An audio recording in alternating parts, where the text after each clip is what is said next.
What if I told you that the most dangerous person in your life isn't a stranger, but someone who is a big part of your life? Not someone you met in a dark alley, not someone you were warned about, but someone you chose, someone who chose you, someone sitting at your dining table right now, someone who tucked you in as a child, someone who calls you their best friend, someone who signs your paycheck. You invited them in, and slowly, without even realizing it, they started taking everything from you. Before I even say the word, let me just describe something. You feel constantly tired, not physically, but emotionally, drained in a way that you can't explain to anyone. You apologize a lot, even when you're not sure about what you did wrong. You just know that somehow it's always your fault. You started second-guessing yourself, your memory, your feelings, your instinct. You think maybe I'm too sensitive, maybe I'm the problem, and your confidence. It didn't just disappear overnight, it was chipped away, slowly, quietly, by someone that you trusted completely. And the most painful part, you still make excuses for them because they're not a stranger. They're someone that you love, someone that you need, someone deeply woven into your life. If any of this sounds familiar, what I'm about to tell you might change everything. What you may be living with is a narcissist. And before you think, oh, that word is overused, let me tell you what it actually means. A narcissist is not just someone who is selfish or arrogant. A narcissist is someone who genuinely cannot see your humanity. Your pain does not register for them the way that it should. Your needs are always secondary.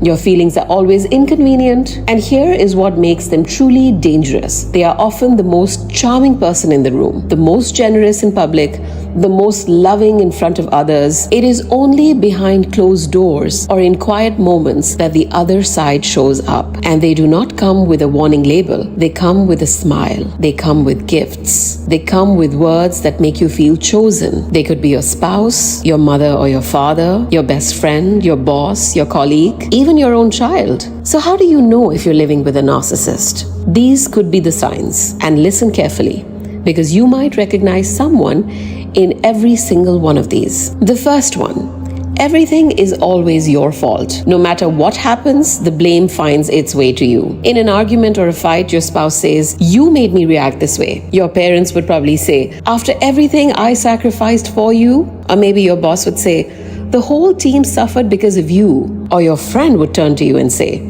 "I wouldn't be like this if you weren't so sensitive." A narcissist never owns their behavior, ever. And over time, you start believing them. The second one, they rewrite history. You remember a conversation clearly. You remember what was said, how it was said, and how it made you feel. And then they look you in the eye and say, "That never happened.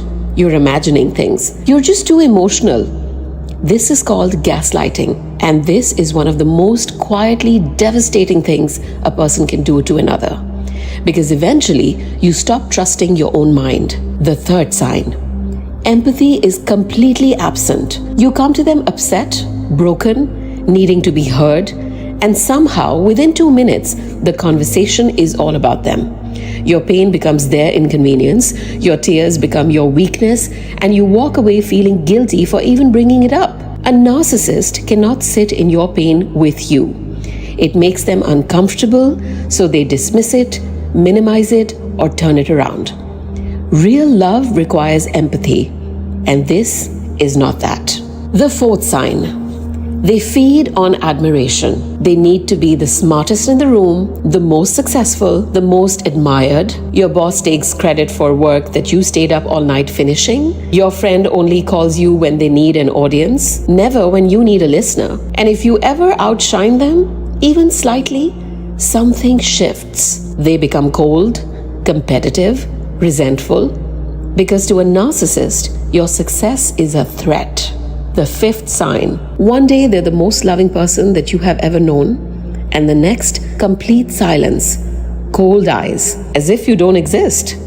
And you spend all your energy trying to figure out what you did wrong, trying to get back to the good version of them. That cycle, that push and pull is not love, it's control. And it is designed, whether consciously or not, to keep you hooked, keep you trying, keep you focused entirely on them. And this one is the last sign. It's a simple one, but something that you need to keep in mind always. You feel very heavy after every interaction. Like I said, it's a simple one, but it is the most honest sign of all. Pay attention to how you feel after spending time with someone. Do you feel lighter, seen, energized, or do you feel exhausted, confused, like you need to recover? Your body knows before your mind admits it. Energy never lies. And this is the part that nobody wants to hear. They will not change, not because change is impossible for humans, but because a narcissist does not believe that they need to change. In their mind, they are never the problem. You are. You cannot love them into becoming different. You cannot be patient enough, good enough, or quiet enough to fix them. And I know that this is devastating to hear, especially when this person is someone that you have built your whole life around. But here is what you need to hear even more. Their inability to love you properly is not a reflection of your worth. It never was. So what do? You can't always leave. Maybe it's your parent and you still live at home. Maybe it's your boss and you need that job. Maybe it's your spouse and there are children involved. So here is what you can do starting today. It's called the gray rock method. The idea is simple. You become as boring, as flat, as unremarkable as a gray rock. And this is why it works. A narcissist feeds on your reaction, your tears, your arguments, your frustration, your love. It is all fuel for them. So when you give them nothing, they have nothing to work with. If it's your spouse, stop engaging in circular arguments. When they provoke you, short answers. Okay, fine, sure. No emotion, no defense, no explanation. You are not being cold. You are protecting your own peace. You do not owe anyone access to your emotional core. If it is your boss, keep everything professional. Share nothing personal. Respond to work, not to their ego. Document everything in writing. Give them no drama to feed on. And if it's a colleague, communicate through emails where possible. Keep responses short. Do not get pulled into their workplace drama. You are there to work, not to manage their need for attention. The gray rock method will not fix them, but it will slowly, quietly take your power back. You invited them in because you are someone who loves deeply, who trusts, who gives. That is not your weakness. That is your humanity. But even the most open door has a lock. You cannot change the wolf, but you can stop feeding it. You get to decide how much of yourself you hand over. You get to decide when enough is enough. You get to choose your peace. And if this video made you think of someone specific, you don't have to name them, but drop a comment and just tell me.